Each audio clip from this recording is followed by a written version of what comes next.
Assalamualaikum warahmatullahi wabarakatuh. Hai semuanya, ketemu lagi sama Miss Huda. Miss Huda hadir dengan video pembelajaran yang terbaru tentang materi Direct Indirect Speech untuk kelas 12 SMK. Materi ini adalah materi yang cukup sulit untuk kelas 12 karena materi ini melibatkan beberapa tenses, ya hampir semua tenses, mulai dari simple present, simple past, present perfect, future, continuous, pokoknya semua present deh. Jadi buat kelas 12 kalau ingin memahami dengan baik direct indirect speech, kalian harus belajar lagi tenses-tensesnya ya. Yuk kita mulai yuk dari definisinya dulu. Apa itu direct dan indirect speech? Berbicara dengan direct indirect speech itu berarti melibatkan dua orang yang satunya sebagai narasumber, satunya lagi sebagai orang yang menyampaikan informasi. Kita mulai dari direct speech ya. Direct speech adalah kalimat yang digunakan untuk menyampaikan informasi dari seseorang kepada orang lain dengan kalimat yang sama seperti narasumber ucapkan. Sedangkan untuk indirect speech merupakan kalimat yang digunakan untuk menyampaikan informasi dari seseorang kepada orang lain dengan kalimat dari sudut pandang si pemberi informasi. Contohnya, dari contohnya mungkin ada sedikit gambaran nantinya ya. Agus said, I was in the library. Kemudian untuk contoh yang kedua, Agus said that he had been in the library. Contoh yang pertama merupakan direct speech. Di sini kalau written text kelihatan ada kutipan di sini, ada tanda petik. Kalau untuk indirect speech ada kata that. Ini sebagai penyambung. That ini untuk direct speech yang berupa statement. Ya, lanjut. Kalau kalimat direct indirect speech itu terdiri dari dua bagian. Yang bagian yang terpentingnya adalah reporting verb. Ketika reporting verb berbentuk present tense, maka tidak ada perubahan dalam isi kalimat kutipan tersebut. Contoh di sini adalah Mary said, the COVID-19 virus is not SARS and it is not influenza. Kita lihat baris pertama simple present. Reporting verbnya berupa simple present. Di sini ada kata says. Isinya tidak berubah. The COVID-19 virus is not SARS and it is not influenza. Begitupun kalau present perfect, reporting verbnya berupa present perfect. He said, isinya tetap sama. Dan bila reporting verbnya berupa future, she will say, di sini will say, maka isinya pun tetap sama. The COVID-19 virus is not SARS. Maksud Miss Huda sama itu apanya? Tensesnya di sini masih sama, pakai kata is semua tuh ya. Apa yang membedakan? Ketika reporting verbnya berupa past tense, maka ada beberapa poin yang berubah, yaitu tenses, pronoun, dan adverb. Nah, di sini nih, ini yang agak sulit nih, harus kalian perhatikan baik-baik. Di sini ada beberapa contoh. Contoh pertama, Dinda said to Ajeng. Dinda itu sebagai orang yang yang kutipannya nanti disampaikan ke dibuat indirect speech di sini. Dinda said to Ajeng, I was sick yesterday. Nih, I di sini maksudnya Dinda. Ketika diubah menjadi indirect speech, I itu berubah. Lihat contoh, I menjadi she. Kenapa? Karena ketika menyusun kalimat direct speech, maka apa adanya seperti yang Dinda ucapkan. I di sini maksudnya Dinda. Tapi begitu diubah menjadi indirect speech, maka I bukan lagi I, diubah menjadi she. Kenapa? Karena orang yang berbicara itu bukan Dinda, tapi orang lain. Maka dia bilang, Dinda said to me, Dinda berkata padaku bahwa she had been sick the day before. Lihat di sini pronounnya berubah, tensesnya berubah, dan keterangan waktunya juga berubah. Untuk kata yang di garis bawah ada pronoun, kata yang diwarnai kuning adalah tenses, ciri-ciri tensesnya. Kalau kata yang berwarna merah adalah keterangan waktu. Contoh kedua, Diki told Ira will go to Bekasi next Saturday. Contoh kedua, Diki told me that Ira would go to Bekasi the following day. Lihat, sama seperti contoh pertama tadi. Ira di sini karena Ira nama orang, tidak ada perubahan ya. Kemudian tensinya di sini will berubah menjadi would. Next Saturday berubah menjadi the following day. Tuh, lihat perbedaannya dari direct speech menjadi indirect speech. Kita bahas yang pertama, apa saja yang berubah pada tenses dalam direct speech ketika diubah menjadi indirect speech. Di sini ada beberapa kolom. Kolom pertama itu kolom untuk kata-kata untuk rumus di direct speech. Ketika diubah menjadi indirect speech maka berubah menjadi seperti ini. Verb 1 berubah menjadi verb 2. Contohnya I stay at home. Di sini ada kutipan he said I stay at home during holidays. Stay ini berubah verb 2 menjadi verb 2. He said that he stayed at home during holidays. Contoh yang kedua untuk tenses yang sama. Di sini kalau kalian memahami tenses maka kalian pasti sudah bisa menyimpulkan maksud di sini verb 1, verb 2 itu apa? Itu apa? Verb 1 itu berarti ciri-ciri kalau ini tenses apa?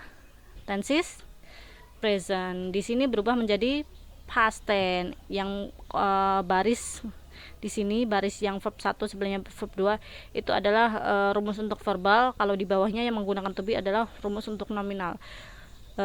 Nominal sentence ya. Is MR berubah menjadi was atau were. Contoh Helma spoke. Nih, di sini lihat reporting verbnya berupa past tense. Dari kata speak berubah menjadi spoke. Helma spoke the girl is a nurse. Berubah menjadi Helma spoke that the girl was a nurse. A nurse ya. Jadi dari kata is berubah menjadi was. Sekarang formula ketiga. Verb 2 berubah menjadi had plus verb 3. Had plus verb 3 berarti apa? Past perfect. Dari past tense berubah menjadi past perfect. Kalau dalam matematika kalian mengenal rumus diferensial, maka dalam bahasa Inggris ini sama nih. Nih, intinya tenses present itu berubah menjadi past. Dari simple present berubah menjadi simple past tense. Dari simple yang mana di sini dari past berubah menjadi perfect. Dari verb 2 ke verb 3 ini berarti kan kalau matematika kan diferensial ya, turun satu pangkat. Kalau dari present perfect berubah menjadi past perfect. Di sini modalities nih ada can, will berubah menjadi could. Intinya mah verb 1 berubah menjadi verb 2, verb 2 berubah menjadi verb 3 seperti itu. Contoh ketiga kita bahas. Alisa told me. Lihat di sini kembali reporting verbnya berubah berupa kata kerja bentuk 2. Alisa told me my brother visited Borobudur Temple last month. Alisa told me that her brother, ini kan kakaknya Alisa, jadi pronounnya juga berubah. Her brother had visited Borobudur Temple the month before ya. Dari kata di sini direct speech-nya visited berubah menjadi had visited. Begitu pula rumus di bawahnya. Was were berubah menjadi had been. I was working in the hospital last night. Nah, was working berubah menjadi had been working. Yang bawah formula berikutnya have atau has berubah menjadi had. Andra said I have been playing guitar. Andra said that he had been playing guitar. Can atau will berubah menjadi could atau would. Ryan can speak Japanese. Ryan could speak Japanese. Lihat, perlu diperhatikan adalah tanda baca dalam direct speech menjadi indirect speech itu tanda petiknya hilang ya, dan komanya juga hilang.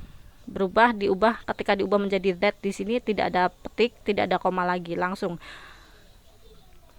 Ryan can speak Japanese. Di sini ada tanda petik, pas diubah menjadi indirect speech hilang semua tanda baca di situ kecuali tanda titik di akhir kalimat. Auntie told me that Ryan could speak Japanese. Formula selanjutnya Mike, tidak ada perubahan, tetap Mike ya. They said we may play football on Saturday. Berubah di sini they said they may play football on Saturday. Yang terakhir must atau ought to, harus. Father advise me dari kata advice. Di sini karena bentuk past maka ada tambahan ed. Menasehatiku, you must study hard. Kamu harus belajar yang rajin, harus belajar lebih keras. father advised me that I had to study hard. Di sini kata must berubah menjadi had to. Ini formula untuk tensesnya. Hafalkan baik-baik ya. Selanjutnya, bagaimana perubahan untuk pronoun? Kalau pronoun itu perubahan tergantung pada sudut pandang pembicaranya. Di sini ada dua contoh. Nisa said Anna went to Bali last week. Contoh pertama, Nisa said that Anna had gone to Bali the week before. Anna tetap Anna, nama orang. Nisa said Anna went to Bali last week. Nisa said to me that. Ini ketika pembicaranya nih di sini said to me. Mungkin maksudnya di sini saya sedang berhadapan dengan Ana, maka ketika informasi ini disampaikan ke Ana, maka kata gantinya bukan Ana lagi, bisa diubah ke you. Nisa said to me that you had gone to Bali the week before. Inilah mengapa kalau untuk pronoun itu susah-susah gampang, karena kalian harus memahami ini dari sudut pandang siapa yang menyampaikan dan sedang di mana orang yang diberikan informasi tersebut, apakah sedang dihadapi atau sedang tidak ada.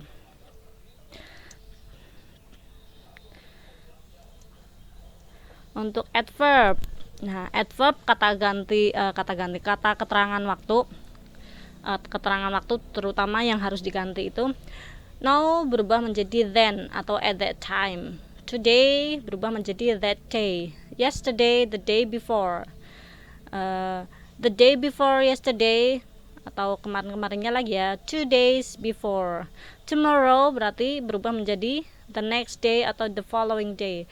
The day after tomorrow berubah menjadi in 2 days time. The next week atau yang next month, next year itu berubah menjadi the following week. Last week berubah menjadi the previous week. Here berubah menjadi there, and this berubah menjadi that. Contohnya, Nisa said Anna went to Bali last week, berubah menjadi Nisa said that Anna had gone to Bali the week before. Di sini lihat yang berwarna merah adalah keterangan waktu, di sini ada perubahannya untuk direct and indirect speech-nya. Nisa said I'm sweeping here. Ketika diubah menjadi indirect speech berubah Nisa said that she was sweeping there. Ya, here berubah menjadi there. Indirect speech berubah pertanyaan, hampir sama. Kalau untuk tensesnya perubahannya sama, rumusnya sama, formulanya sama. Hanya saja yang membedakan kalau untuk statement atau pernyataan itu kata penghubungnya tadi adalah that. Kalau untuk question itu terutama ada dibagi menjadi dua. Ketika itu berupa yes no question, gunakan kata if atau whether sebagai penghubungnya. Contoh, they asked me are you sick, maka pada saat diubah menjadi indirect speech, perhatikan di sini they asked me if I was sick. Struktur kalimatnya yang tadinya question atau kalimat pertanyaan diubah menjadi kalimat statement I was sick. Nah, dan kata penghubungnya adalah if atau whether, ya. They asked me whether I was sick. Contoh kedua, he asked me do you like traveling, berubah menjadi he asked me if I liked traveling. Lihat di sini tensesnya present, maka tetap harus diubah menjadi tenses past tense. Meskipun itu tadinya berupa kalimat tanya, tetap harus diubah ke kalimat statement atau pernyataan. Did you come late? Berubah menjadi she asked me whether I had come late. Oh, I had come late, ya. Tensesnya berubah. Mr. Alpha asked you, can you sing Japanese song? Mr. Alpha asked you whether you could sing Japanese song. Lihat, could berubah menjadi can, berubah menjadi could. Oke, jelas ya. Sekarang yang terakhir, indirect speech berupa pertanyaan. Oh, masih satu lagi pertanyaan, tapi di sini pertanyaannya WH question. Nah, contoh pertama, she asked me what are you doing? She asked me what I was doing. Ketika ini berupa WH question, ketika kalimat tanyanya berupa WH question, maka kalimat tanya what atau who atau where yang digunakan itu tetap sebagai penghubung. Tidak ada kata if atau whether. She asked me what I was doing. Hanya saja strukturnya yang diubah. Kalau di sini tadinya kalimat tanya, di indirect speech-nya diubah menjadi kalimat pernyataan, di mana urutannya adalah subject, to be atau verb, ya, diikuti to be atau verb. Nah, what ini atau who atau where yang digunakan untuk bertanya tadi sebagai kata sambungnya, kata-kata penghubungnya. Contoh kedua, he asked me who did you meet. He asked me who I had met. Yang ketiga, they asked him where is your hand sanitizer. They asked him where his hand sanitizer was. Terakhir, untuk struktur indirect speech berupa kalimat perintah.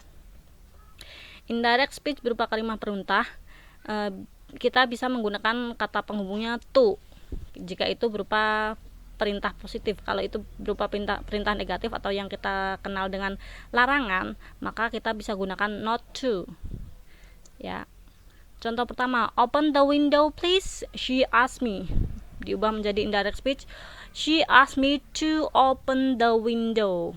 Tuh, to di sini penghubungnya. Open the window masih sama. Contoh kedua, he asked me please wash your hands. He asked me to wash my hands. Contoh ketiga, don't be sad dear. They asked me not to be sad. Lihat, karena ini berupa larangan, maka berubah indirect speech-nya ditambahkan not to. Contoh terakhir, Miss Clara asked us please don't go anywhere. Miss Clara asked us not to go anywhere. Nih, clear? Jelas ya. Nah, sekarang buat latihan kalian di rumah, minutes at home, ada beberapa soal di sini. Ada task 1 dan task 2. Yang task pertama, complete the sentence in indirect speech. Note whether the sentence is a request, a statement, or a question. Ada 5 soal di sini. Silakan kerjakan. Di sini suruh complete, berarti kan dilengkapi. Yang poin pertama itu statementnya, yang kedua berarti disuruh mengubah menjadi indirect speech. Kata penghubungnya apa? Pasti kalian harus mengidentifikasi dulu itu jenisnya pertanyaan, pernyataan, atau perintah. Untuk task 2,